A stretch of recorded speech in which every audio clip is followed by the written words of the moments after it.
Are Republicans losing their budget soul? I know that depends on whether they even had one, but Tennessee Republican Senator Bob Corker apparently signing on to a budget deal after fiercely being against said budget deal. Now, in case you're not following this budget drama on the Hill, the Grand Old Party seems to have folded like a cheap suit.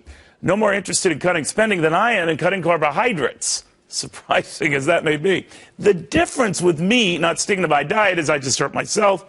Republicans not sticking to any fiscal diet just hurts the entire country, especially that broad swath of the country that made them the majority in the Senate and boosted their majority in the House.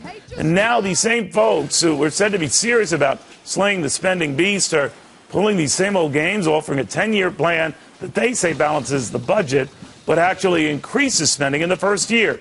A plan that relies on gimmicks to pay for more defense spending without cutting anything else at all. The amazing part to me is that a party that came to power built on the spirit of a Tea Party movement has now so far moved away from that movement, refusing to stick to the sequester cuts that they themselves agreed to and investing imaginary cuts even they cannot agree to. It's a sham and it's a shame. And I am telling you, Republicans keep this up, it is going to make them history. To Katherine Timpf and Beth Martin, Kevin, you say the plan itself is embarrassing.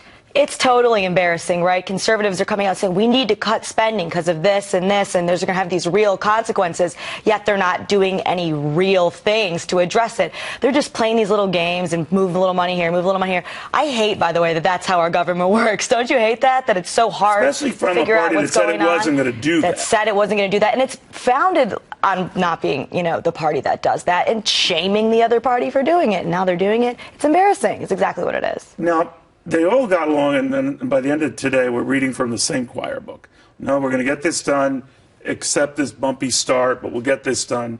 But again, to that diet analogy, it's like making that commitment. It's another thing to actually start losing the weight. Well, as someone who's had to actually stick to a diet where she doesn't eat carbohydrates, it takes discipline. I find diets like that not worth it. That's what it takes to be apparently thin. the Republicans find that discipline isn't worth it for them either. And it's very frustrating that they play these games and they have so many gimmicks. The American people, if you're going to increase the debt, the American people want to make sure that there are real cuts that happen in exchange for it. This budget is supposed to balance within 10 years, but there's no way. Well, right? they always say things are going to happen in the future. What we always know is that they will increase spending now for promises of cuts later. There is one good thing that comes out of the budget, and that if everything holds the way it should, there will be a bill that repeals Obamacare that lands on the president's desk, and that is. He'll obviously I wonder what Obama's going to do with Obamacare. What will he do? I mean, he'll veto it. He will, but we have to continue to make that a point. Well, I think that was the point why they ceded on these other points. That Obamacare pushed that in his face and get him to reject it, forces a vote out of everyone in the Senate to vote yea or nay. I understand that. But it misses the budget opportunity. And then everything is symbolic, right? That's Too symbolic. much so. And these cuts are symbolic. And by the way, there are no cuts going on here. Right, that's why it's just curtailing the growth cuts, in pretending to cut. Where's the real actual reform that's going to make a real difference? Or are they just not interested in that? I got to ask at this point. I don't think they're really interested.